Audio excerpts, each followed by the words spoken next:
یا اللہ کہ اللہ مل رہا ہے، اللہ ملا تو سستا سودا۔ جب اسماعیل علیہ السلام سے کہا نا ابراہیم علیہ السلام نے کہ بیٹا تیرے ذبح ہونے کا حکم ہو چکا ہے، کیا کہتے ہو؟ تو انہوں نے کہا جلدی کرو،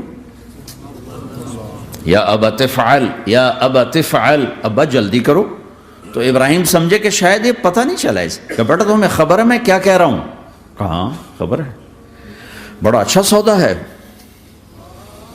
آپ کے بدلے میں اللہ مل جائے گا، اللہ آپ سے زیادہ بہتر ہے، دنیا کے بدلے میں جنت ملے گی، جنت دنیا سے بہتر ہے۔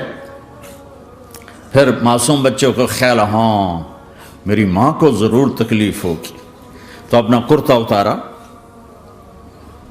اور اپنے باپ کو دیا کہ یہ کرتا آپ نے میری اماں کو دینا ہے، جب مجھے کبھی یاد کرے گی تو میرا کرتا دیکھ لیا کرے گی، تسلی ہو جائے گی، اور آپ نے اپنے کرتے میں مجھے کفن دے کے ادھر ہی دفن کر دینا ہے، ادھر نہیں لے جانا وہ مکے کی طرف کہ میری ماں کو وہاں تکلیف ہوگی، میرا کٹا سر دیکھ کر بغیر سر کے پورا دھڑ وہ اس کو تکلیف ہوگی۔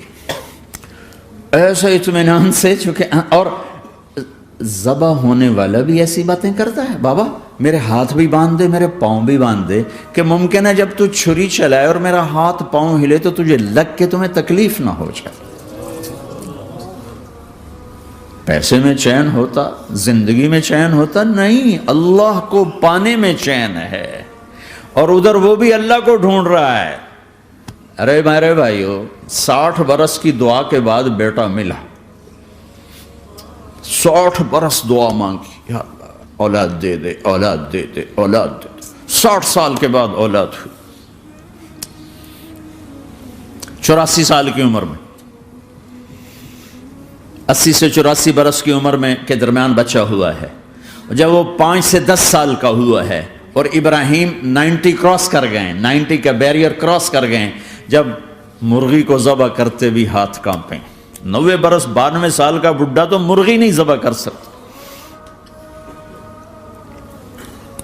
تو اس کو کہا جا رہا بچہ ذبح کر۔ مینا کے پہاڑ سکتہ طاری ہے، ہوائیں تھم چکی ہے، سورج مدہوش ہو رہا ہے، آسمان کے فرشتے ٹکٹکی باندھ رہے ہیں اور ان کے سانس اٹک رہے ہیں کہ یہ کیا ہو رہا ہے، کیا یہ بوڑھا کر جائے گا، کیا یہ اپنے بچے پر چھری چلا جائے گا؟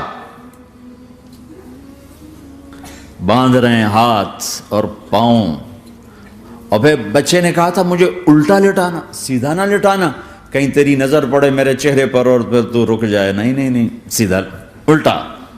تَلَّهُ لِلْجَبِينِ، اسماعیل کی وصیت کو قرآن نے بیان کیا، ماتھا ہے ان کے گھٹنے کو ان کی کمر پہ رکھا اور ایسے سر کے بال پکڑے، ایک ہاتھ میں چھری، ایک ہاتھ میں سر کے بال، اور یوں آسمان کو دیکھا، اور یوں تھوڑا سا اوپر اٹھایا نا تاکہ نیچے سے چھری چلائے۔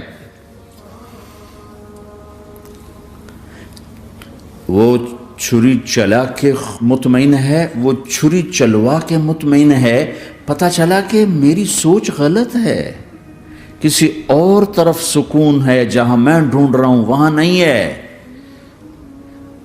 اپنی مرضی پوری کرنے میں نہیں ہے، اللہ کی مرضی پوری کرنے میں ہے۔ یوں پکڑا، گھٹنا رکھا، یوں دیکھا، آسمان کو دیکھنا تھا کہ فرشتوں کی چیخیں نکل گئی، کہا اے اللہ، ہائے ہائے ہائے، کاش وہ مینا کے پہاڑ ہوتے جہاں یہ قصہ ہوا، اب تو حاجیوں کی وجہ سے انہیں توڑنا پڑا۔ اے اللہ، کیا تو مجھ سے ناراض ہو گیا ہے؟ تو یہ سمجھتا ہے کہ اسماعیل کی محبت میرے دل تجھ سے زیادہ ہوگی؟ نہیں نہیں، میرے اندر تو ہی تو ہے، تیرے سوا کوئی نہیں ہے، اور اگر کوئی میرا تو نے امتحان لینا ہے میں حاضر ہوں۔ ایک اسماعیل کیا لاکھوں قربان ہو سکتے، چھری چلا دی۔ اگر میرا رب صرف دیکھ ہی رہا تھا کہ خلیل کہاں تک جاتا ہے، یاری نبھتی ہے کہ درمیان میں ٹوٹتی ہے. ارے تم سے بچوں پہ چھریاں نہیں چلوا رہا، تم سے کہہ رہا غلط کام چھوڑ دو، وہ تمہاری ہلاکت اور بربادی کا ذریعہ ہیں. یا موت سے ٹکر لے کے دکھا دو، یا قبر کے گڑھے میں جانے سے انکار کر دو، یا موت کے بعد کھڑے ہونے سے انکار کر دو، یا میرے رب کی جہنم کو پانی سے بجھا دو، میرے اللہ کی جنت کو آگ لگا دو، اور کہہ دو کوئی اللہ نہیں، کوئی حساب کتاب نہیں، جاؤ جو مرضی کرو. ادھر سب کچھ مانتے ہو، ادھر اسی سے بغاوت کرتے ہو. یہ کیا اسلام ہے؟ یہ کیا زندگی ہے؟ اے اللہ، ناراض ہو گیا ہے کہ میرے دل میں اسماعیل تجھ سے زیادہ نہیں. میرے رب ادھر تو ہی تو ہے، تیرے سوا کوئی نہیں ہے، تو ہی ہے. اور اگر ناراض نہیں کوئی میرا پیپر لے رہا ہے تو میں حاضر ہوں، یہ لے. اللہ اکبر. جو چھری چلائی، ساتوں آسمان کے فرشتوں کی چیخیں نکل گئی. 2 دفعہ آسمان کے فرشتے روئے ہیں، 2 دفعہ ساتوں آسمان کے فرشتے. ایک یہاں ابراہیم و اسماعیل کے اس قصے پر، اور پھر 4000 سال کے بعد جب میرے نبی کو طائف میں پتھر پڑے. ہائے ہائے.